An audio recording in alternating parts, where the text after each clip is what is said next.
मेरा अभिवादन। कहा गया साथियों, जो ज्यादा बोलता है गलती उसी से होती है। दौड़ने वाला ही गिरता है, जो जितना बदनाम होता है उसका उतना ही नाम होता है। मैं इलाके का मशहूर जमींदार बाबू विक्रम सिंह। साथियों इलाका हमारा है, इलाके के लोग हमारे हैं और हम इनके शुभचिंतक हैं। साथियों विक्रम सिंह की हवेली में अगर कोई साला ऊंची बात उठाने की कोशिश किया, उसकी आवाज सदा सदा के लिए दफन कर दी गई। क्योंकि विक्रम सिंह किसी के बनाए जहाज पर नहीं चलता, बल्कि अपना जहाज खुल कर मिटा देता है। इतनी देर से हवेली में हूँ, कौन नौकर साले का पता नहीं देखता हूँ हवेली में किसकी लूटी है किसकी लूटी नहीं है।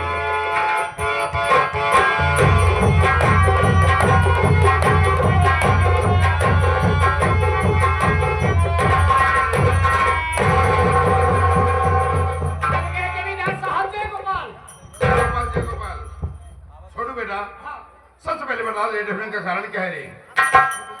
देखा बाबू साहेब, लेट होने का कारण देखा जब पहले। ठीक है बेटा, टाइम का अभाव है। आए हुए भाइयों को हमारे नाम का परिचय बता, हमारा नाम क्या है बता दो बेटा। दोस्तों साथियों, मैं कहीं गैर के नहीं, इसी विक्रम नगर का रहने वाला हूँ। साथियों हमारे परिवार में कुल मिलाकर मात्र 5 प्राणी हैं। हम हैं, हमारी पत्नी है जिनका नाम चंचला है, और दोस्तों मेरे पास 3 बच्चे हैं। मेरे बड़े लड़के का नाम करण, छोटे लड़के का नाम अर्जुन और एक बेटी जिसका नाम गीता है। बड़ा ही खुशहाल परिवार है। मालिक से ही कामना करता हूँ भगवान जैसे मेरा परिवार है वैसे सबका परिवार हो। छोटू बेटा मैं तुमसे बता देना चाहता हूँ, मुझसे जिंदगी में 2 पाप हो गया है। कौन सा पाप हो गया है? छोटू मेरा पहला पाप है, ये जो मेरी पत्नी चंचला है ना, छोटी से पेट का ऑपरेशन करा दिया ताकि बच्चे की मां ना बन सके छोटू। और मेरा दूसरा पाप है कि एक मेरा भाई था जिसका नाम अजय सिंह था, और मेरे ही पड़ोस में एक राजेंद्र काफी रहते थे। उनकी एक है जिसका नाम उर्मिला था। उर्मिला बड़ी ही खूबसूरत थी। मेरा भाई उर्मिला की कॉलेज में पढ़ते थे। उन दोनों में कॉलेज जाते ही जाते आपस में प्रेम हो गया। उन दोनों का प्यार इतना आगे बढ़ गया छोटू कि मेरे भाई की प्यार की निशानी उर्मिला की कोई पलने लगी। ये बात जब राजेंद्र को पता चली तो राजेंद्र भागता भागता हमारी हवेली पे आया। बोला जमींदार साहब, आपका भाई हमारी बहन से प्यार करता है। नहीं साहब, आपके भाई की प्यार की निशानी मेरी बहन की कोकुम पड़ रही है। ऐसा करिए साहब कि आप मेरी बहन को अपनी हवेली की बहू बना लीजिए, नहीं तो दुनिया वालों को पता चलेगा तो साहब मैं कहाँ मुंह दिखाऊंगा। जमीन में लगने वाला कीड़ा हमारी हवेली को चाहिए नहीं दिखावे। हमारी हवेली में कुत्ते पाले जाते हैं, साले नस्ल देख के पाले जाते हैं। आज से ठोकर मारकर राजेंद्र को हवेली से बाहर कर दिया। राजेंद्र हो गया अपने घर। सारी बातें अपनी बहन से बताया तो उसकी बहन ने सदमाना बता छोड़ भागते भागते कमरे में गई, छत से लगे पंखे से फांसी लगाकर अपनी जान दे दी। पीछे राजेंद्र हो गया, देखा तो उसकी बहन की लाश पंखे से लटक रही थी। ये देख के राजेंद्र से भी नहीं सदा बर्दाश्त हुआ, वो भी छत से कूद कर अपनी जान दे दिया। छोटू जब मैंने सुना कि राजेंद्र और राजेंद्र की बहन दोनों आत्महत्या कर लिए, मुझे बड़ा अफसोस हुआ। काश मैं जमींदारी से जवाब आगे मैंने क्या कर दिया। अगर उस दिन मैं राजेंद्र की बात मान लिया होता तो आज ये भाई बहन आत्महत्या न करते। लेकिन छोटू मैं फिर भी सोचा कि इनके दरवाजे पे चला जाऊं, कुछ पैसा कौड़ी दे दूं ताकि इन लोगों का अंतिम संस्कार हो सके। जब उसके दरवाजे पे गया ना तो देखा तो गांव वाले इकट्ठे हुए थे, काफी भीड़ थी। उसी राजेंद्र के एक छोटा भाई था जिसका नाम अरविंद कुमार था। उसकी उम्र लगभग 7-8 वर्ष की थी। मैं गाँव वाले से पूछा कि बेटा अरविंद नहीं दिखाई दे रहा है। बोले साहब अरविंद तो स्कूल गया, अभी आया ही नहीं है। लेकिन मैं गाँव वाले को पैसा दे के चला आया और इतना दिन बीत गया कहीं मुझे अरविंद नजर नहीं आया। कहीं मर गया होगा। हो सकता है बेटा। छोटू तुमसे एक बात और बता देना चाहता हूँ। कौन सा बात है जमींदार साहब? ये जो मेरा बड़ा वाला लड़का करण नहीं है, करण, ये मेरी सगी औलाद है। छोटू कहे बता बड़े भैया आपके सगे औलाद रहे हैं, ये कौन है? छोटू अगर राज ये बात तू जानना चाहता है तो मैं तुझसे जरूर बताऊंगा। आज मेरे दिल कह रहा कि मेरे बच्चों को मेरे पास बुलाऊं, मैं उनसे कुछ बात करना चाहता हूं। हाँ बड़े भैया, छोटे भैया और बेटी गीता, आप सबको बाबूजी बहुत बेसब्री से इंतजार कर रहे हैं।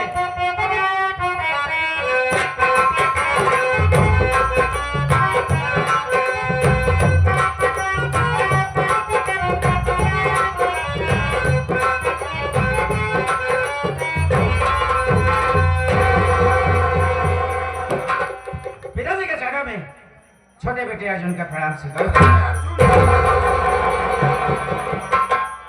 पिताजी चरणों में गीता बेटी का प्रणाम। गीता बढ़िया। पिताजी बोलो बेटा अर्जुन। मैं आपसे कुछ पूछना चाहता हूँ। आप पूछना चाहते हो बेटा? आप बैठे जाइए, मैं पूछता हूँ।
जब भी आपके पास आते थे तो आपका चेहरा फूलों से ज्यादा सुंदर और देखने में अच्छा लगता था पिताजी। पर आज आखिरी बात क्या है पिताजी, हमको बड़े भैया को और बहना को आप बुलवाए तो देख रहा हूं चेहरे पर उदासी। कारण क्या है पिताजी? हम भाई बहन से कोई गलती हो गई है या कोई आप रात छिपा रहे? तो भाई बहन से बताना नहीं चाहते पिताजी, बोलिए ना, कहिए पिताजी।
इतना बड़ा राज आज तक हम भाई बहन से आपसे बात कर रहे थे, आप कैसी बातें कर रहे हैं पिताजी? मेरे बड़े भैया मेरे सगे भाई नहीं तो फिर ये कौन है पिताजी? इनके माँ बाप कौन है? ये रहने वाले कहाँ के?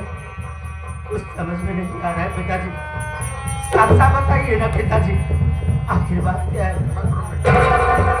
मत रो बेटा, चलो आज ये बात तू जानना चाहता है तो आज मैं तुझसे जरूर बताऊंगा बेटा। बेटा ये कहानी आज से कई वर्ष पीछे की बात है। तेरी माँ का नाम चंद्रावती था। तेरी माँ का नाम चंद्रावती था। चंद्रावती को कोख से कोई औलाद नहीं थी बेटा। बेटा हमने चंद्रावती का बहुत इलाज कराया, बहुत दवा कराया और चंद्रावती कभी बच्चे की मां ना बन सकी बेटा। एक दिन हम चंद्रावती को लिवाकर इलाहाबाद के महाकुंभ के मेले में घूमने गए बेटा। उसी मेले में अचानक बहुत जोर का तूफान आया। तूफान मुझे करण बेटा रोता हुआ मिला। बेटा उस वक्त करण बेटे की उम्र मात्र 5 वर्ष की थी। मैंने इसे गोद में उठा लिया तो देखा तो उसके दाहिने हाथ में सूर्य का निशान और करण लिखा था। चंद्रावती हमसे कहने लगी, जमींदार साहब बच्चा बड़ा प्यारा है, हमारे कोई औलाद नहीं दिया, इसी को अपने घर ले चलूंगी, इसी को अपना औलाद मानकर इसकी देखरेख इसकी परवरिश करूंगी। बेटा मैंने सोचा समझा, उसी वक्त करण बेटा को घर लिवाया। बेटा करण के घर आते भगवान की ऐसी कृपा हुई कि चंद्रावती पेट से हो गई बेटा। और बेटा कुछ दिनों के बाद बेटा तुम पैदा हुए, कुछ दिनों के बाद बेटी गीता, और बेटा उसके बाद चंद्रावती ऐसी बीमारी लगी कि बेटा वो बच न सकी, हम सबको छोड़कर भगवान को प्यारी इलाके के लोग कहने लगे, जमींदार साहब बच्चे छोटे हैं, इनकी देखरेख कौन करेगा, इनकी परवरिश कौन करेगा? ऐसा करिए साहब आप अपनी दूसरी शादी कर लीजिए। बेटा मैंने सोचा समझा, मैंने अपनी दूसरी शादी कर लिया जो कि तुम्हारी माँ हवेली में मौजूद है।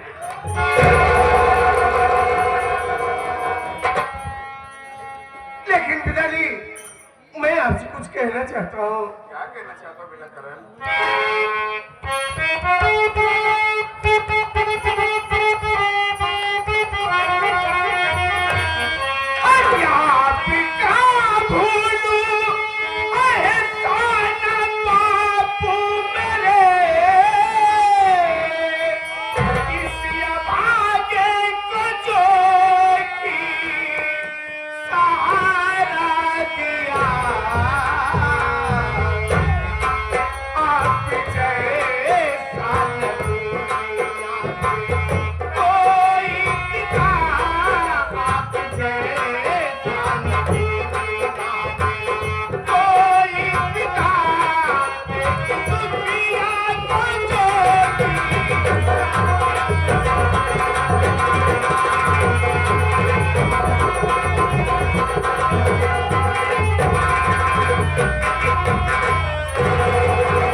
जैसे हम भाई बहन प्यार देते चले आए हैं, ऐसे प्यार देते रहेंगे बड़े भैया। चिंता मत करिए ना बड़े भैया।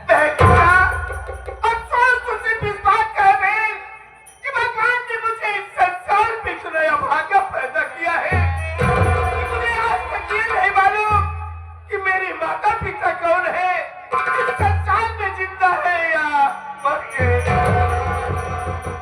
लेकिन भाई गीता, तुम अपने दिल में चिंता मत करो, मैं अर्जुन को हमेशा अपना छोटा भाई कर लूंगा और तुम्हें बहन नहीं बल्कि आज के बाद तुझे अपनी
मैं नौकरी कर रहा हूँ, हर वक्त मुझे अपने बेटे की तरफ भी हाथ दुला दी, इतना तक मेरे ऊपर कभी हाथ न छोड़ी। लेकिन आज बात क्या है कि पहुंचते ही मेरे ऊपर आपने हाथ छोड़ दी। आखिर इसका कारण क्या है, इसका राज क्या है? क्या मुझसे कोई गलती हो गई है?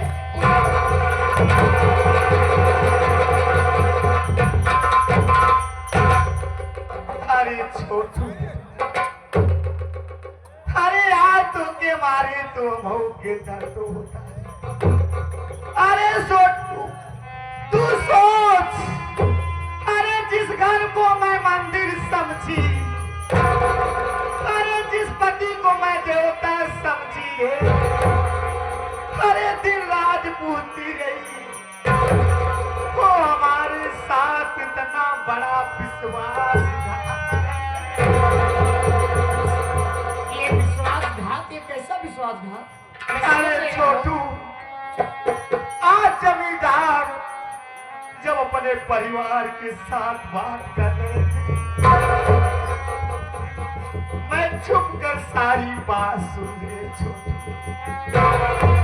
अरे छोटू, अरे दूसरे के औलाद को लाके सवेली में हिस्सा दे रहे हैं और हमारे चोरी चोरी हमारे पेट का ऑपरेशन करा। ये सोचकर कि हमारे कोख से कोई औलाद होता है, मैं तीनों बच्चों के साथ सौतेला बन करूंगी। अरे छोटू तू सोच, अरे तेरे साथ या तीनों बच्चों के साथ ऐसा कोई गलत व्यवहार किया। अरे इस परिवार के लिए क्या सपना सजाई मेरे, लेकिन जमींदार साहब मेरा सारा सपना ही टूटा। अरे छोटू, अरे तू सोच, अरे कौन औरत ऐसी नहीं सोचती होगी रे, उसके अपने औलादों, अरे बच्चों की किलकारियां आंचल में सुनाई दे। अरे जमींदार तो मुझे जीते जी एक जिंदा लाश बना कर। छोटू, हाँ जमींदार साहब, अरे मैं एक औरत हूँ, इन लोग से बदला नहीं ले सकती हूँ रे। अगर इस हवेली में रहूंगी, मुझे पते की बात की भूखा नहीं। तो कौन बात की घटना रहेगी? अरे जमींदार साहब मेरे चोरी चोरी मेरे पेट का ऑपरेशन करा दिए। ये समाज वाले मुझे जीने नहीं देंगे रे। अरे मुझे बाजी खेलते बुलाएंगे। इससे बेहतर है छोटू ना, चलो कि किसी नदी कुएं में कूद कर मैं अपनी जान ही दे दूं। ये आप कह रहे हैं? अरे जब इस दुनिया में मैं एक औलाद की माँ ही नहीं बन पाऊंगी तो क्या करूंगी जी के लिए? देखो जमींदार साहिबा, जब तक मैं रहूंगा मैं आपको मरने नहीं दूंगा। और रही बात जान देने की, आप बात करिए, मैं यहाँ से चला जा रहा हूँ ताकि जमींदार पूछेंगे, ताकि हम ये बात बता न सके। लेकिन देखिए, अगर मुझसे जाने अनजाने में कोई गलती हो गई होगी तो मुझे माफ कर देना। अरे मेरे बच्चे, अरे जाने अनजाने में मुझसे कोई गलती हुई, मेरी गलती तू माफ कर देना मेरे। अरे जमींदार साहब, जाओ, आपका परिवार आपको मुबारक।